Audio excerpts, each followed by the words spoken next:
Good evening, this is Open Book.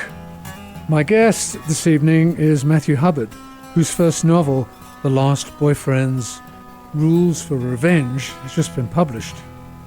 The novel tells the story of three friends growing up in a small Alabama town and struggling with their sexuality.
Why don't we just start at the beginning? So you grew up in Alabama? Wait a minute. Yes, I grew up in Northeast Alabama. Yeah? Mm-hmm. In a city, a town, a village? A small mountaintop farm. Very rural. Very poor town growing up in. Did you have to ride the bus to go to school? I had to take 2 buses to get to school. Really? I went to something called a feeder school. It was K through 8th, and then I took a bus to there, and then a bus to the high school. Through a lot of pastures and farmland. That can be, I guess, a blessing or a curse. This is a very social thing, right? Riding the bus, especially when you're riding it for that long. I'm assuming that it was a fairly lengthy ride. Yes, 45 minutes to an hour. And I feel for you guys, because the way, and never having been to an American high school, I'm not sure exactly how the bus system works, but the way it appears to work is it's almost like riding with the mailman. So, they've got their route, and depending on where you are on the route, as people have told me, you could be on that bus for quite some time, because everybody else has to get to their house. Stopping and starting, and Yeah. trying to find a way to entertain yourself. And then this was pre-cell phone, so. So you are around your peers a lot of the time when you're not in school. It's kind of sort of, there's somebody keeping order, but he's also driving the bus, right? So a lot goes on that he probably isn't aware of. Unfortunately, yes. Been on the receiving end of that many times growing up. So tell me about it. Just, high school bullies on the school bus, pencils being thrown, paper. I think at one point, when I was younger, my ears stuck out really big, and people would twist them, and just things like that. That was pre all the rules and regulations most schools have today, like the level of bullying and harassment that is changed drastically. But during that time, it was not uncommon to be bullied and beat up on the bus. I don't know. And nobody did anything to stop it. No. I guess all the other boys thought, this is great. This is a like I said, no cell phones. This is entertainment. Yeah. But for the poor person who's being inflicted on, the driver didn't stop to do anything about it. No. So, just from that, I'm getting that your high school experience was less than ideal. I think at the time I tried to make it ideal in my head, but looking back with hindsight, I think I was just getting by. I was there to do my 4 years and get out.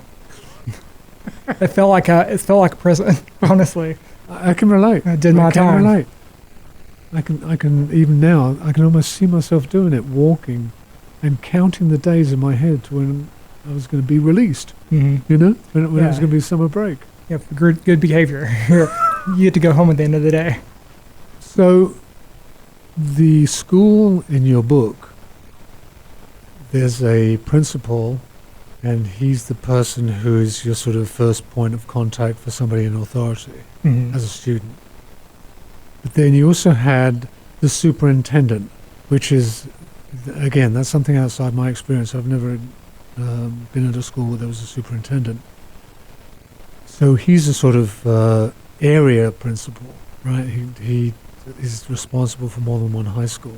Yeah, kind of like the puppet master. Yes. Yeah. Because he's setting a culture. Mm-hmm. And the culture is predicated on his point of view, on, well, for the purposes of the book, on male and female, well, gender sexuality. Yeah. I never really understood where he stood on boys with girls, if he cared about that. But he seemed to have a particular vendetta to boys who preferred boys.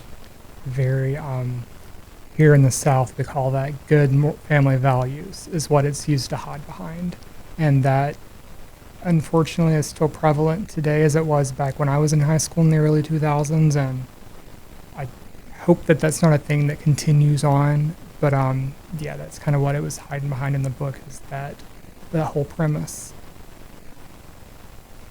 Well, one of the things that struck me actually in retrospect was while we should introduce your principal characters. So the narrator in the book, for the most part, is Ezra. Right?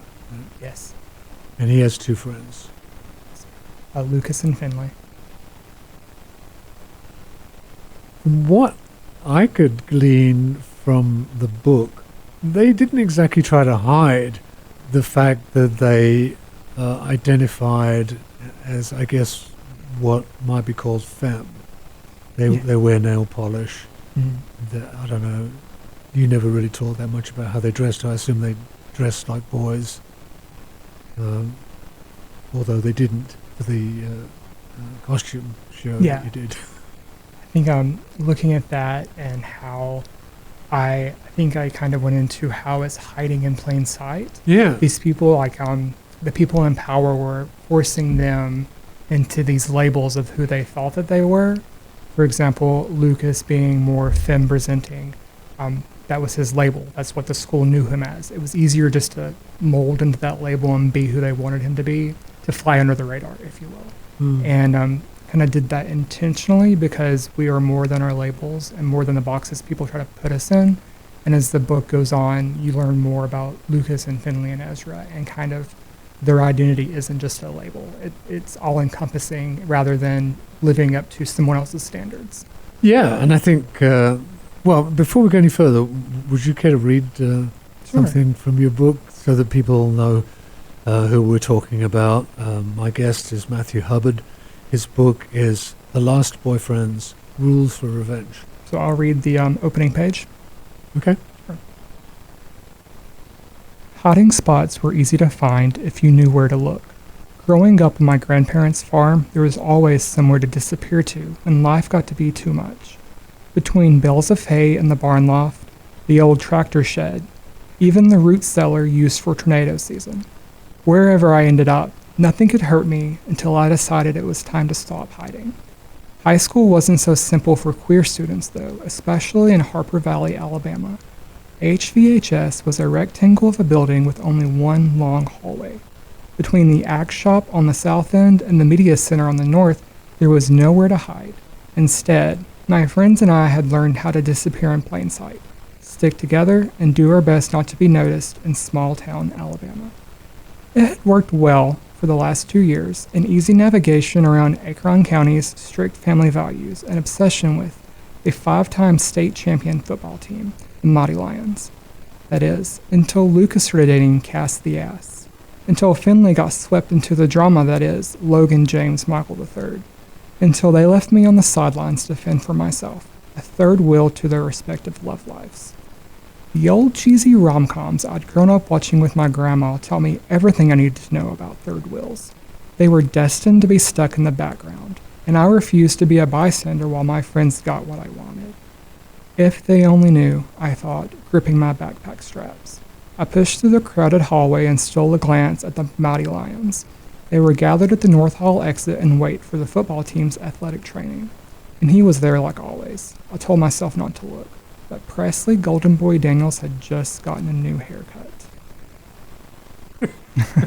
So, to your point about, we're not the labels that are put on us, one of the most striking elements in many ways, I think, of your book and the characters, if you weren't aware these characters were gay, they don't sound any different than any other teenage boy. They have the same driving factors and hormones, and I think that was really what I was wanting to get across. Is like everybody deserves to have those coming of age high school experiences. Like worrying about who you're going to take to the dance or how you look in a certain outfit.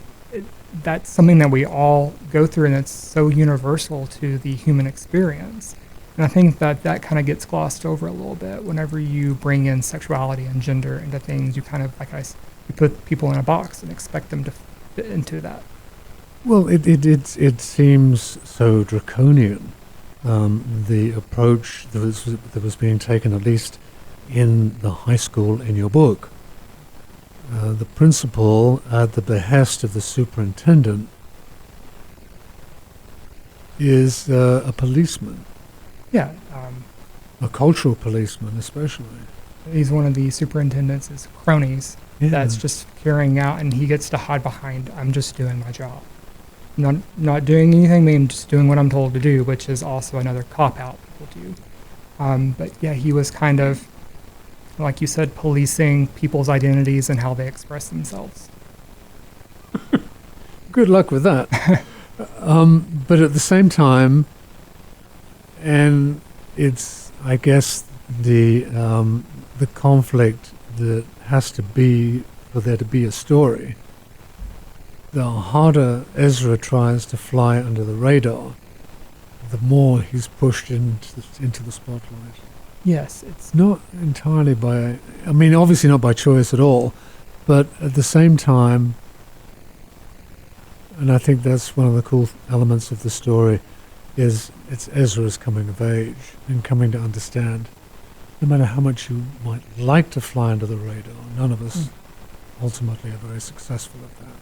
No, not especially, like you said, the harder we try to be under the radar, the more we stick out. And Ezra's coming of age experience, and it's not a coming out story. These kids are living, they're existing. If you strip away the labels, they're any other teenager. And I wanted that. I feel like we go through so many stages of coming out in life, no matter what you identify as or who you identify as. You're coming out first saying you like somebody. That's all these essences of coming out, and that's kind of what the story is about. And Ezra basically coming out to himself and learning to believe himself and not to hide from being the center of attention. And that's an interesting way to put it, because all teenagers are coming out. Mm-hmm. They're all becoming. I remember clearly how that felt, to try on different identities. You make friends, and some grow with you, others, whatever you had in common, you don't have anything, you don't have as much or anything in common as time goes on. These three seem to be very tight, and they've been tight since before the story begins. Yes. So they've known each other pretty much all their lives. Lucas and Ezra have been friends since kindergarten, and Finley was, in the last couple of years, moved to town. So there's some comfort in that for them. Yes, there's some kind of chosen family comfort in you kind of find your people and then you stick together. Which, again, everybody goes through that. That doesn't have anything to do with sexuality, really. That's just how we roll as human beings. We are social animals, aren't we? But having, the more, again, it's a bit like the flying under the radar thing. The more we try to normalize it, the more it becomes apparent. It's not normalized, because you are not accepted by the wider community with whom you're sharing a building every day, sharing classes, socializing, all the things. The football team. One of there's more than one character actually who's on the football team. Mm-hmm. I don't want to give anything away, but yes, how bringing in those labels again, how you would expect these people to be the golden students. They're living the definition of teenage dream, being quarterback and being what the principal would describe as being masculine, and the toxicity of that. And I can relate. I understand exactly how that feels. I was probably one of the worst football players, that's English football, soccer as you call it, whoever attended that school. Seems like maybe 3 or 4 of us who weren't on the football team. Everybody else in the class, in my class at least, was on the football team. I had good friends who were on the team, but it wasn't the same as it was, I don't think, for them with their friends who were also teammates. Mm-hmm. That is a kind of, that's a different kind of bond that it's impossible to have if you're not a good football player, Yeah. and if you don't share that passion for the game. So I understand Ezra's desire to. I'm not sure that I ever thought about it as, in retrospect, I guess in many ways I was an outsider, but then I think most teenagers are. Yeah. And I didn't have Ezra's challenge of not wanting to be identified. But what I like about Ezra is, unlike a couple of other characters, when it comes to it, he's not gonna hide who he is. Mm. I am who I am.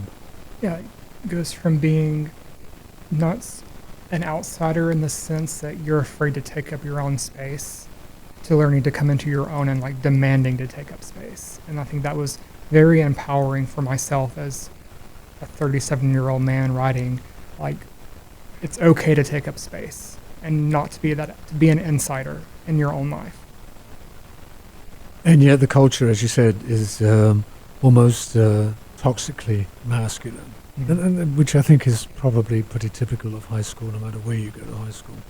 So how was that for you? And how much of Matthew is in Ezra? Unfortunately, a whole lot.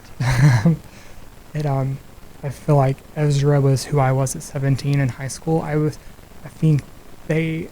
called a shadow. I was my friend, a friend who was very much like Lucas. She was female, and they called me her shadow.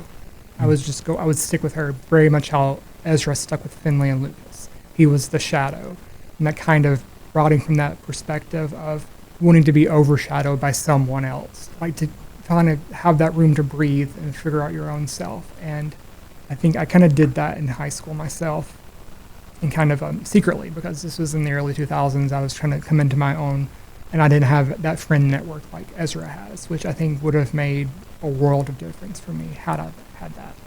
In retrospect, was that a possibility? Were there other people in your class who hadn't come out at that point?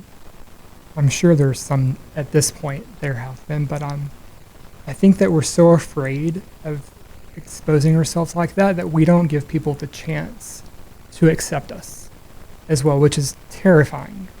But if you don't give someone the chance to prove that they love you and support you, how are you going to know?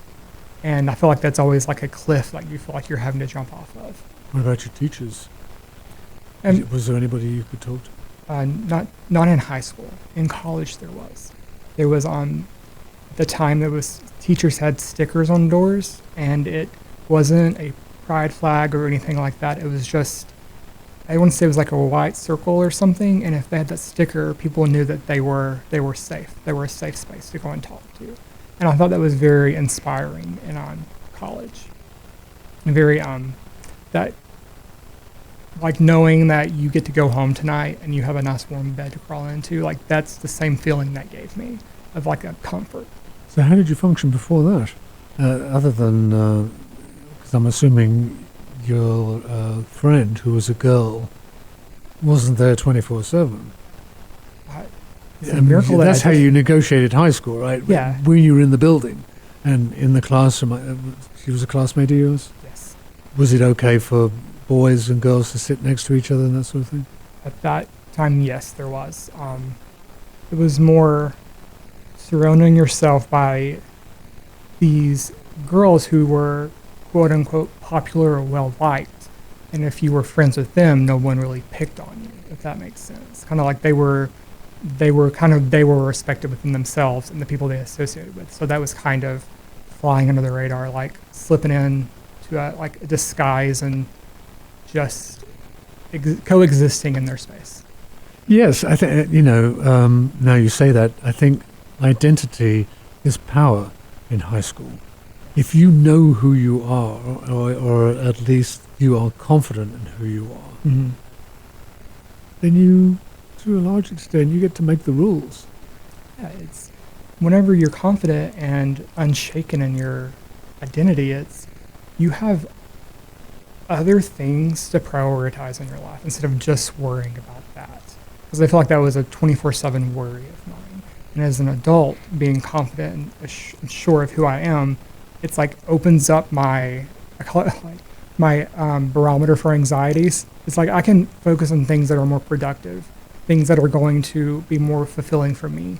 And I didn't get that chance in high school. I didn't get to join clubs to figure out what I was feeling. I was too worried about not being noticed to have that free way to do that.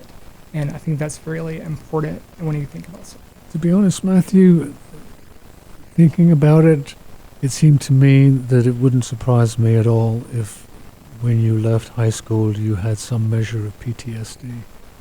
Oh, absolutely. Yeah, definitely had PTSD from high school.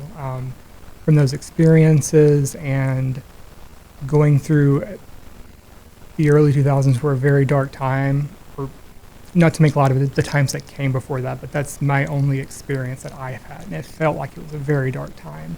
And that kind of lingers with you and like makes you, it's like the little voice in the back of your head that's doubtful about everything you do because someone gonna laugh at you like in the middle of the mall. Like you have these triggers and these worries that you don't realize you have until it happens. And I feel like that's all ingrained in your psyche when you're in high school. Matthew Hubbard, our guest, his book is The Last Boyfriend's Rules for Revenge. The Last Boyfriend's part of the title is a reference to a movie. Bette Midler was in the movie, I remember that. Mm-hmm. I saw that movie, and Diane Keaton, wasn't she in that? Diane Keaton and Goldie Hawn. And the three women were married to presidents and are divorced, is that right? They weren't presidents, but they were they were completely not good guys. They took advantage of them. And the movie was called The First Wives Club. Mm-hmm. Came out in, I think, 93. So that's kind of where the title, it was originally called The Last Boyfriends Club, like The First Wives Club.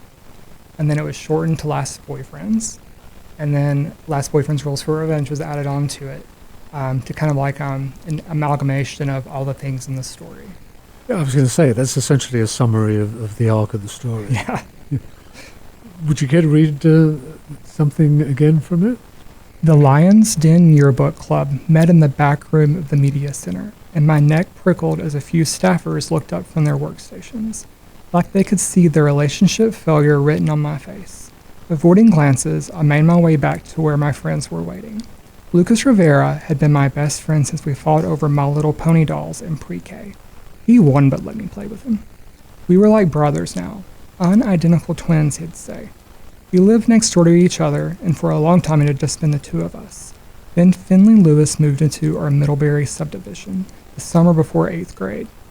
While his father was busy opening the first black-owned car dealership in town, he kept riding his scooter around our block until Lucas marched out to introduce himself. We were all bonded over country-era Taylor Swift and immediately created a besties group chat. Nothing had changed since. Not until we all got boyfriends. I dropped my heavy backpack on the floor and fell into the creaky chair. Lucas startled, looking up from his phone. One of his immaculate eyebrows arched. "Nothing's wrong," I lied before he could even ask. The slanting October sun winked off the sequin robe he had bought for Pajama Friday. He sat forward to hold my gaze, and I paid too much attention to the shimmer. Rainbow light danced across his golden brown skin, highlighting his enviable bone structure while he waited for me to look at him. I couldn't, though. His brown eyes had a habit of making me vomit the truth, and he wouldn't understand why I was being kept a secret, why I so desperately wanted to be like him, like Finley. They were both the opposite of me. They carried themselves with the confidence of main character love interest who got all of the attention. Yeah, that was the impression, and I get it again now, that I came away with, that if identity is power, then Finley and Lucas had it.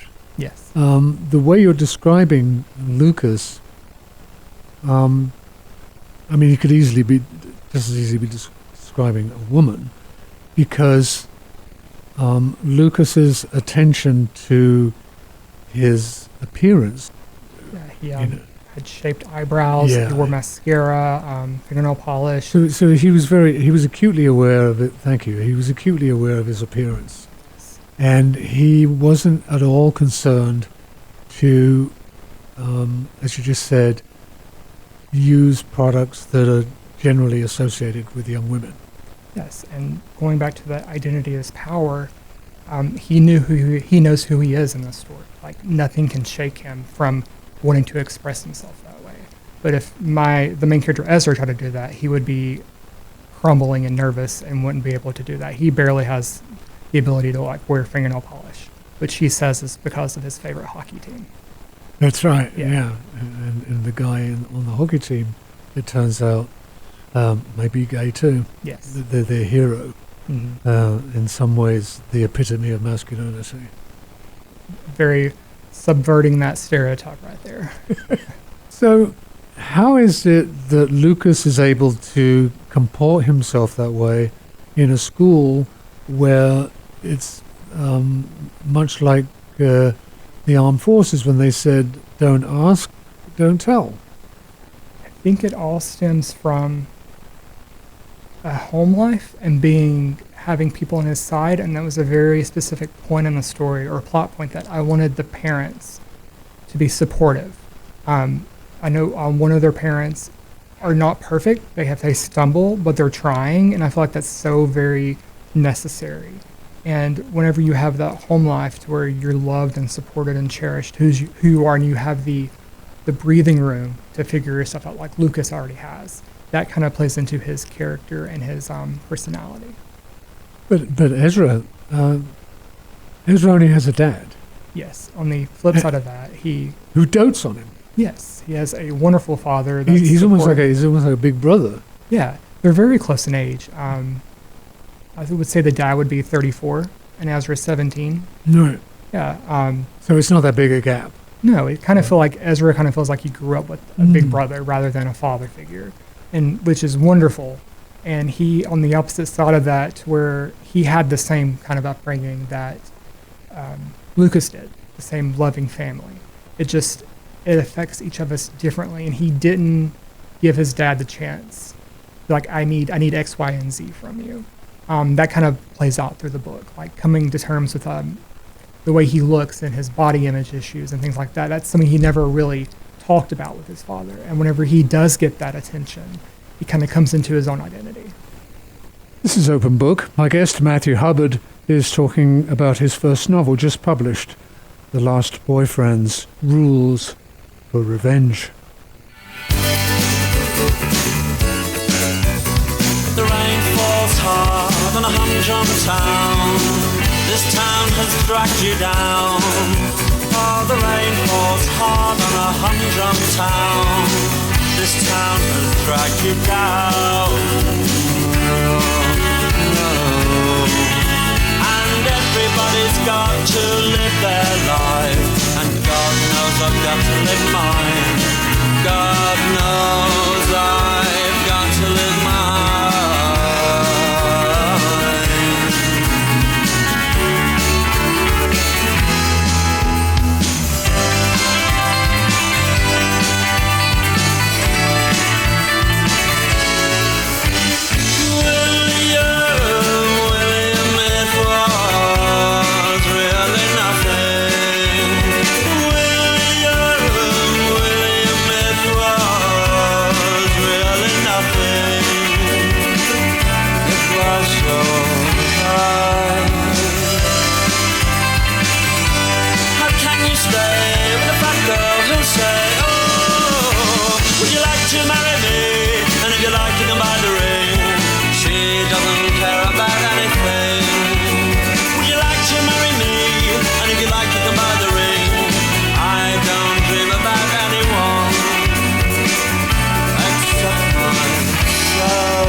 Yeah, so that in some ways confounds what you were saying before, and because I think it's very human that those to whom we are closest are not necessarily the people, especially when you're a teenager, that you want to share all of the what you consider secrets, Yeah. even though it's probably fairly obvious to an adult. Yeah. Because they've been there, so they know what's going on with you. They know the signs. Yeah, you don't have to say it; they know it. Yeah. You know, and I think that's probably true of his dad. But at the same time, the impression I had of his dad is that he's very sympathetic, empathetic. He doesn't press Ezra. He tries to. Well, to use your metaphor, it's almost like he's a shadow. Mhm. You know, he doesn't press himself on Ezra, but he's always there. Yes, very giving Ezra the space to let him inside. And Ezra unfortunately doesn't know that until he evolves throughout the story. Finley, as you alluded so carefully, because I think that's the only time that you make any reference to his ethnicity, is when you talk about his dad being the first black car dealer in the area, which in itself must have been kind of an interesting role to negotiate in a small town. Yes, looking where I grew up in the middle of nowhere and kind of seeing those racial divides and how that being in that setting until I got to college, kind of like being able to have both perspectives of things I didn't realize was in my small town until I got out of my small town. And I really wanted to be very inclusive. And when writing, and I didn't sit down and think Finley is going to be identifying as a black male, or Lucas is femme presenting the Hispanic descent. They kind of told me who they were when I was like brainstorming and things like that. And I kind of looked at who were my friends in high school and college, like those people that I felt closest to, and kind of molded them after them. So Lucas being, he had Hispanic parents, Yes. did for either Finley or Lucas, did their ethnicity in any way separate them from the mainstream population? It, forgot the term, the intersectionality of where their identities is like a double layer on their sexuality and how they have it harder. And they even say that to my main character because he's complaining. And for all intents and purposes, he is a cis white male. And they kind of remind him that he has it a little bit easier than they do. He just needs to take that into consideration. And I think that that's kind of where they're coming from too. They are so confident in their identities that they're worried about something that's a little bit deeper and not as shallow as what my main character is concerned with at first. So what I'm hearing you saying is that Ezra has white privilege. Yes. So for Finley and Lucas, that is more of an issue than their sexuality? I think that in their driving forces, that their sexuality isn't what's kind of hindering them from expressing themselves. They're kind of more concerned about the intersectionality with the race meets orientation and identity. That's kind of what's affecting them, and what's happening in the school is like tenfold for them. Like the books that are being banned are diverse voices, and they aren't being able to see themselves in the media that's because it's being banned, as opposed to my main character. And it's kind of like it doesn't really dawn on him about the depths that these school policies can hurt people. It strikes me that most people would probably try to fly under the radar in high school, especially if they were trying to figure out their sexuality. It wasn't a given. I'm not really attracted to girls. I'm more attracted to boys, and so you have to sort of come to terms with that, I would think. You can, obviously, you can speak to that better than me. There must come a time when that is very confusing, because all the models and all the images of attractive people you're given are people who are the opposite gender to you. So when you don't feel that way, when it doesn't float your boat, how does that feel? You kind of force it to where you think that this is what people expect me to do, so I'm going to do this. I'm going to hang pictures in my locker of Victoria's Secret models because that's what all the other guys are doing. You're just looking for that disguise to fit in, and you're very cognizant of the fact that this isn't how I feel. I don't know why I feel this way, but no one else can know I don't feel right. Kind of coming from that perspective. Yeah, I think what you just said, no one else can know I feel this way. Mm-hmm. Because you're not, because at one at the same time, you're not sure, and you're not sure of yourself. Yes, you kind of know. To self-identify that way. You just kind of know, I am not normal. This isn't normal. In reality, no one's normal. But you kind of feel like I don't fit with the herd. I don't want to stand out and be the black sheep here. So kind of assuming that you're abnormal when in reality, as an adult looking back, everyone's abnormal and no one's normal, but you just assume that because that's what's being forced on you. Like those images of the opposite gender and things like that. I know it. And I would tend to go along with the idea that sexuality is on a spectrum like so many other kinds of human behavior. And there are people who are ultra femme or ultra masculine, but they stand out because most people aren't like that. Most people are somewhere between those two poles. Yeah, it's very the binary and being that forced on people. And when you think about what's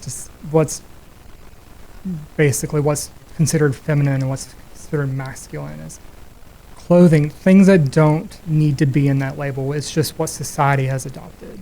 And kind of, if you look at it that way, expressing yourself shouldn't have a moniker attached to it. And yet, Lucas, and I think perhaps Finley to some extent too, they flaunt those rules. Yeah, that's the only rules they can flaunt. Well, what is the reaction of their classmates when they do that? Because you don't really talk about that in the book. At least I don't remember you talking about it. I don't get the impression that they are bullied or ostracized for that reason. That was very intentional.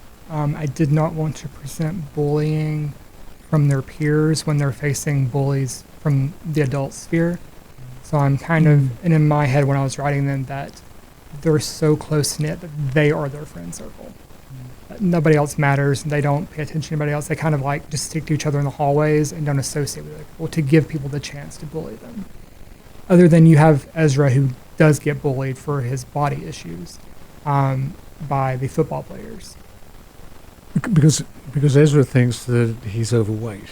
Yes. That he's not svelte like an athlete in his prime would be. Mm-hmm. Like Presley as an example.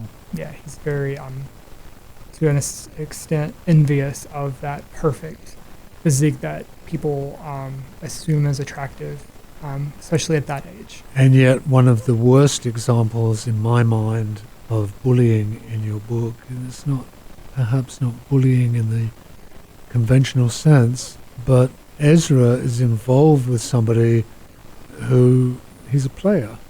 Is that still an expression that kids use? I hope so. To describe somebody who's like that, who takes advantage of people and he appears to commit, but he isn't really committed. I'd say probably he's a gaslighter. Yes. Yeah. Yeah. Which is, like you said, it's a whole new level of kind of a mental warfare. So was that something that you experienced? Did you see that happen to people? I'm just wondering, so we've established that Ezra there's a lot of you in Ezra. Is there a lot of the school in which you came of age in your book? Yes, the school was based on, I kind of had like pictures of my high school when I was describing it so I could lay it out. And to an extent, I experienced all the things that Ezra did, but then I kind of took them and molded them to his character growth of what needs to happen for him to evolve to the next stage in his coming out journey. So from what you said before, it really is a relief to leave high school. that when you leave high school and you go to college, your experience at college was totally different in terms of the culture and people's attitude toward you? Yes, and from my experiences, nobody cared who you were, if you looked weird or dressed certain. They were very the ability to breathe freely because you don't have those principals and those teachers like overshadowing you, like kind of policing you. Like you kind of have the ability to like kind of just exhale with relief. And from my experience, that was what it was like. I got to be kind of like a blank slate.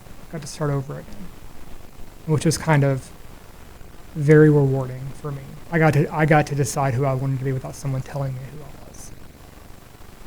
The classic narrative is a young man or a young woman growing up in a small town as you did, leaves the small town and goes to the big city where they can disappear and they can assume their own identity.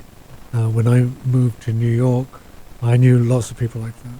In fact, I don't think I knew one person. We're all in our early 20s who was from New York. They were all from somewhere else. And they were in the city for the same reasons you're describing when you went to college. So it's kind of the same experience for you as it was for them, right? When you left high school, how did you decide where you're going to go to college? For me, it was the one that offered me a scholarship. That's where I went to. But that's kind of, I applied everywhere. I didn't know what I wanted to do. I just kind of went with whoever offered me a scholarship and picked something there and went with it. It probably was not very wise looking back, but that's kind of how I based my decisions. I think I was just so worried about getting out or putting this stage of my life behind me and starting the next stage. I was ready to start over. Yeah, it strikes me that college was as valuable to you for the extra educational experience as for what happened in the classroom. Yes. Same for me. And I think that's true for a lot of people too. It's that going back to that universal experience that we all share. At some point, Lucas, Finley, and Ezra together, because they are in a club modeled on the First Wives Club, they too decide that they've been treated badly and this isn't right. But what struck me about that was how long it took them to come to the conclusion that the way they were being treated was not right. It's almost as if they expected to be treated badly. Yeah, and I think that's very common, especially when you're that age, on top of not sharing who you are, not having that 100% comfort with who you are. You kind of assume that you deserve what you're getting.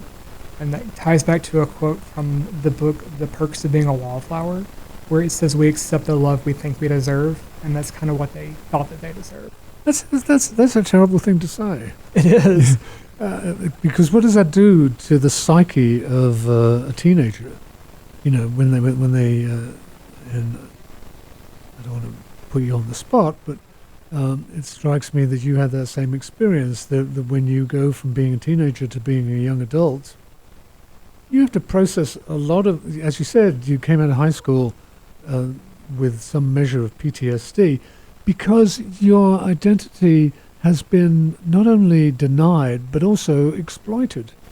Exploited, weaponized against me, I guess, trying to control that perfect image of a high school, and especially small town country living, and kind of going through that. And mentally, I don't know what I was thinking. It's been so long ago, but like I can look back and think that I remember going home and reading that book about the boy wizard, and I would cry because I wanted it to be real.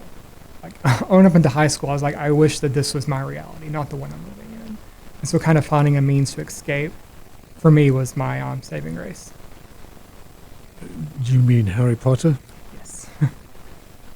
Harry has his nemesis. He has teachers who are mean. I think J.K. Rowling wanted to write about, if you will, the universal high school experience. You know, I could see that. and I didn't go to a boarding school like Hogwarts, but otherwise, much of what she wrote sort of rang true from high school. You know. I think I read them before I got into high school, but looking back and making that parallel, I could see where you're coming from with that, and the emotions and the stigmas that we go through, and such as the bullies and the nemesis that we have. Well, and Harry had the ultimate rejection, didn't he? The people, they weren't his parents, but they were his surrogate parents, and yet they treated him with not much less than contempt. I could argue that setup is very common to someone who comes out and isn't accepted by their parents, and they move off to the big city to find themselves, just like that character did with the school. And how was it for you with your parents? Did your parents accept you? When I did come out, yes. I wish I had given them the opportunity to show that to me earlier in my life, but I didn't. But when I did, it was very supportive. Because it's going to be tough for them too. Yeah. I mean, they're involved in all of those same stereotypes about the way people should be and Mm-hmm. how your children should be and all that. But they made it easy for you. You just told them this is the way it is, and they said, oh. I mean, it was a very funny story. I thought that our dog got ran over, and I started hyperventilating, and I started thinking about, I don't want my parents to know if I die, I don't want them to know. And it's like, it was a very existential crisis moment that I had, and I just blurted it out. And they're like, okay. The dog didn't get hurt. I thought I saw something that I didn't, and I think I was just paranoid and on edge at that time. Well, it strikes me that your book kind of traces that same arc. There's this sense through much of the book that Ezra particularly, as you said, but also Finley and Lucas, that there were definitely boundaries that they couldn't traverse. And the as I think probably most of us feel, the principal and the superintendent perhaps even more so, I mean, they were unimpeachable figures. Mm-hmm. Whatever they said, you can't argue with that. That's the law. Yeah, you have, I think the teachers union kind of comes into it. They have a little bit more of a voice to fight back. And fortunately for the characters, they have a teacher who understands them and acknowledges what's happening is not okay. That was based off a teacher that I am personally friends with in New Jersey, who was going through the very same similar things that were happening in her high school. So this is it's a coming of age story, but it's also, it strikes me, and I guess we all, well, I'm not a writer in that sense, but if I were going to write a novel, I said to a friend of mine a couple of weeks ago that I think many people write because they want to change the world, or at least create a world that is closer to the way they think the world should be. So you sort of model it for people. Mm-hmm. Is that what you were thinking when you wrote this book?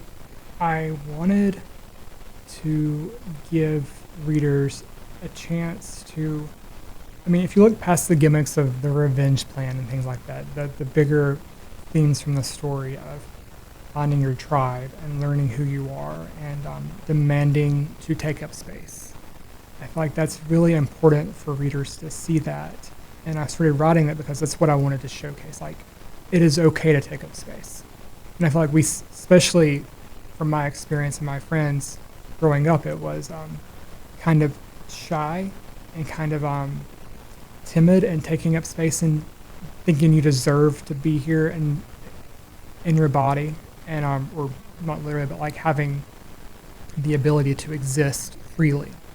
And I just wanted to showcase that and a means on how to get there. Have you gotten much feedback from young readers yet? I have, and it always doesn't. It doesn't feel real when I do get that. I'm like, oh yeah, I wrote this book. It doesn't feel like I wrote it. I spent 10 years trying to be published, and it's very rewarding. And sometimes when I'm down and like or having a bad day, I will look back through messages or reviews on book sites about my book, and that makes me feel like I didn't realize the power that was in the words that I wrote. I knew they were powerful to me. I didn't comprehend just how many people would be able to imbibe their own power from that. That's great. Thank you. That's really cool to be able to do that for somebody. Mm-hmm. You know, after everything we've been talking about, you know, anything you can do to help somebody work their way through high school culture. And And I don't think they necessarily have to be a gay person to get that same message from your book. It's not really about the sexuality. It's about their humanity.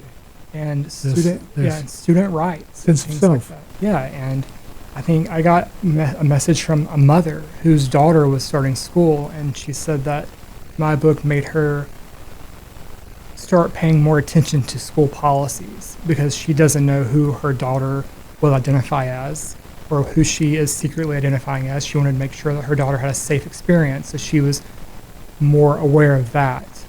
It kind of like sometimes we get blinded by our own privilege that we don't see things that are right in front of us.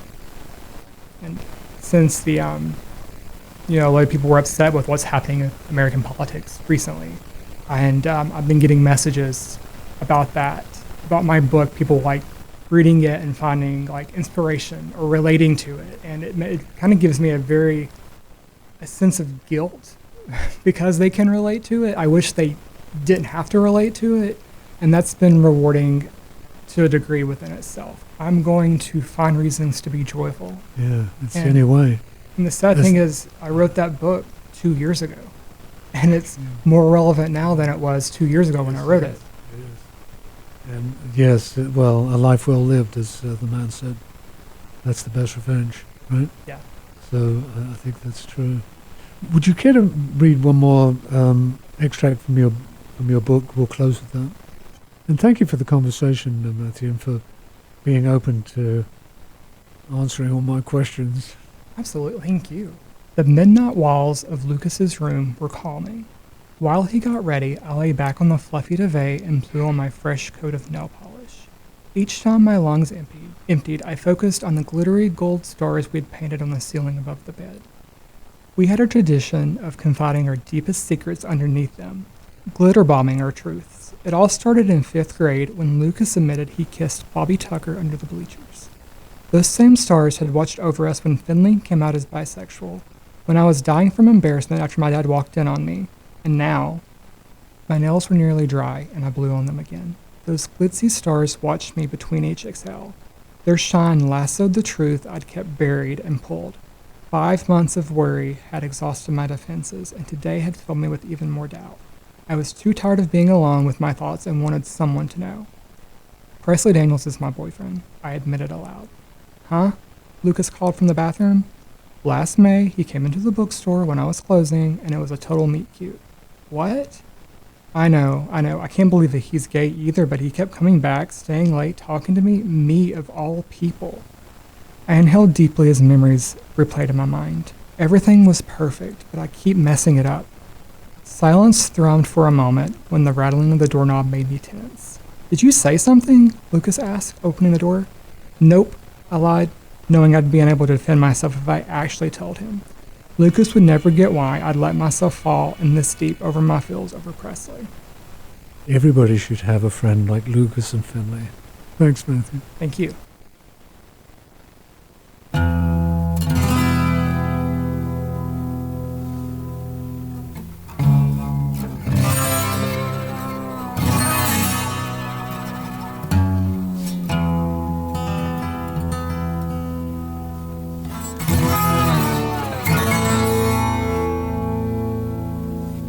This is Open Book. My guest, Matthew Hubbard's first novel, The Lost Boyfriend's Rules for Revenge has just been published.